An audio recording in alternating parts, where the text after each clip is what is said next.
आसिक पहुँची जाइए केउझर ल कॉलेज रे अच्छी माछ भात अच्छे सालाड टी अच्छे डाली एटा कौन गोटे भजा माने प्रकृति एत सुंदर भाव में आपको बनई स्वागत कर आज गोटे नुआ ब्लॉग को सांग मुझे अच्छी डुबरी टमकार आठू गोटे सुंदर लंबा जर्नी अच्छी केउझर सांग मैंने यही पट रोडटा अच्छी हरिचंदनपुर रोड जोटा कि डायरेक्ट जाकि केउझर नारायणपुर रे पहुँची आउ सांग मैंने यहीठू 100 किलोमीटर बाटर डिस्टेंस देखा गूगल मैप रे आ मो सांगे अच्छी सतुन सान भाई आउ चलो जीवा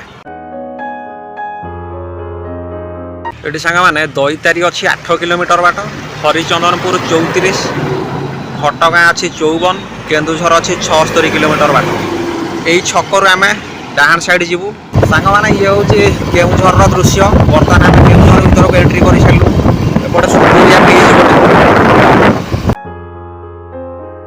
टांगरीपाल रेलवे स्टेशन यहाँ आउपटे ट्रेन लाइन जाइए डायरेक्ट केउझर सांग मैंने सतर्क कर सावधान डाकुला तेणुक ये गाड़ी आमको स्लो नहीं जावाक पड़ो मैक्सिमम स्पीड 40 रंग मैंने ये देख के सुंदरिया भ्यू अच्छी ऊपर ट्रेन लाइन आमको तो ट्रेन लाइन छाड़ी जमा जाऊ नहीं सुंदर देख लगे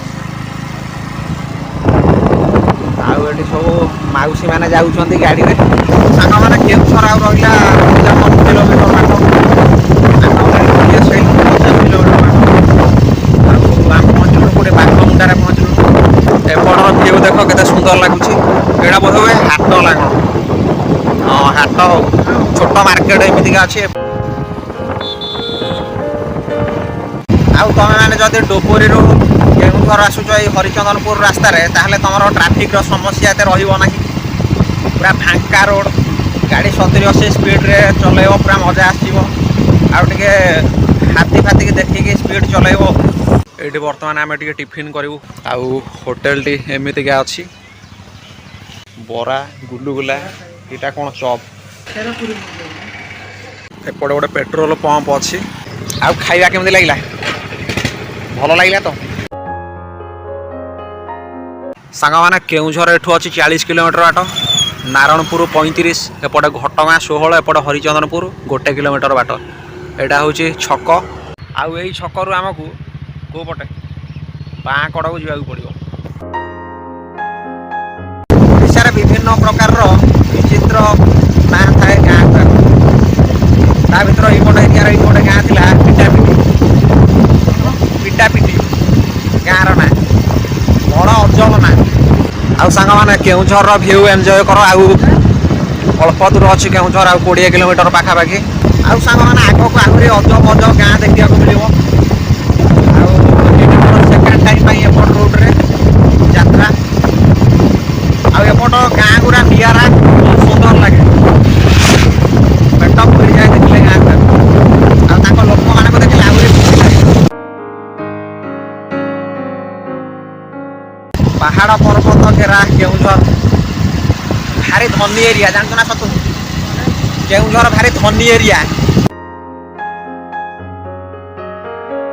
सांग मैंने केउझर सहर यू आउ रहा 8 किलोमीटर बाट आउे आम रेस्ट नौ एपटे अच्छी सतुनु आउ ये रेस्ट नेला आम जीवु वर्षा भी टिके है बाहर वर्षा बहुत जोर रे हो आउे जहाँ हो भाई दुकान पाखे आम ये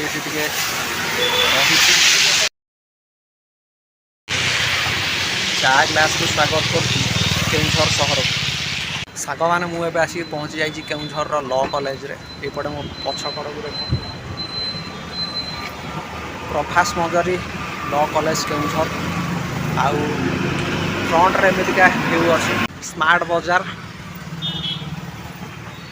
प्रकृत में सतुन काम थिला केउझर रे ये ल कॉलेज रे आउ मत जेहेतु डाकिला गला आउ भाई टे चल आउ गोटे राउंड मारिक आसवा तेणुक मत भी गोटे चान्स मिलला केउझर को आउ थे बुलायापी तेणुक चली आसली आउ मजा नौ सांग मैंने भोक बहुत जोर रे है तेणुक आम खायापी गोटे बढ़िया सुंदरिया होटेल आसिक पहुँची सारी एपटे अच्छी सतुनु फाइनाली आमर खाଇବା पलि आसी अच्छी माछ भात अच्छे सालाड टी अच्छे डाली ଏଇଟା କ'ଣ ଗୋଟେ ଭଜା ଟିକେ ଅଛି ଆଉ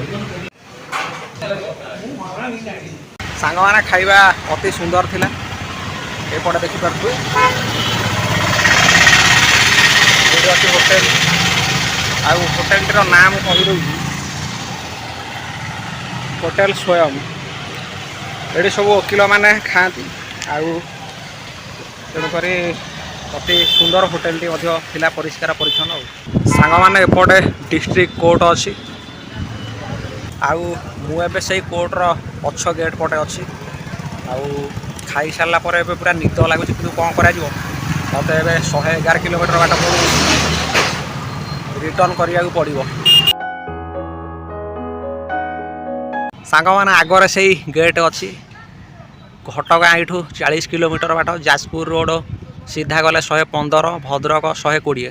ଆଉ ଯଦି ଆମେ ଡାହାଣ ସାଇଡ଼୍କି ଯିବା ହରିଚନ୍ଦନପୁର 35, ଡୁବୁରି 96, କଟକ 178। ବର୍ତ୍ତମାନ କେଉଁଝରକୁ ବିଦାୟ ଦେଇ ଆମେ ବାହାରିବୁ ଏଇ ଡୁବୁରି 96 କିଲୋମିଟର ସେଇ ପଥରେ। ଯିଏ ଏବେ ଶଳା ଆଉ ଟିକେ ମୋଡ଼ି ଦେଉନୁ। ଆଉ ସତनु ଯିବା। ଆରେ ବାହାରିଲୁ ଆଉ ତ ଦେଖା ହେଉନାହିଁ ତ, ଆଉ ଥରେ ହଟେଇ ଦେବା।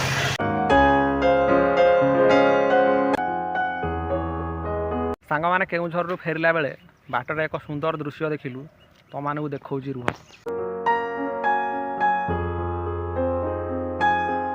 ସାଙ୍ଗମାନେ ଥକା ଲାଗିଲାଣି, ଆଉ ଏଇଠି ଆମେ ଟିକେ ରହିଲୁ କୋଲ୍ଡ ଡ୍ରିଙ୍କସ୍ ପିଇବା ପାଇଁ। ଏଇଠି ପିଇ ସାରିଲା ପରେ ତାପରେ ପୁଣି ଅଛି ଲମ୍ବା ଯାତ୍ରା, ମାନେ ଆହୁରି ରହିଲାଣି କେତେ 65 କିଲୋମିଟର ପାଖାପାଖି ଆହୁରି ରହିଲାଣି।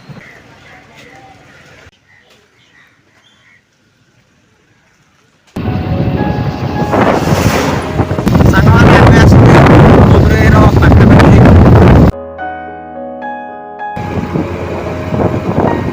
ସାଙ୍ଗମାନେ ଆମେ ଆସିକି ପହଞ୍ଚିଗଲୁ ଡୁବୁରିର ଟମକାରେ, ଯେଉଁଠୁ ଆମେ ଷ୍ଟାର୍ଟ କରିଥିଲୁ ଆମ ଯାତ୍ରା। ସାଙ୍ଗମାନେ ଆଶା କରୁଛି ଆଜିର ବ୍ଲଗ୍ଟି ଆପଣମାନଙ୍କୁ ଭଲ ଲାଗିଥିବ। ଆଉ ଯଦି ଭଲ ଲାଗିଥିବ ନିହାତି ଲାଇକ୍ କରିବେ ଆଉ କମେଣ୍ଟ କରିବେ। ରହୁଛି, ପୁଣି ଦେଖା ହେବା ଆଉ ଗୋଟେ ନୂଆ ବ୍ଲଗ୍ରେ।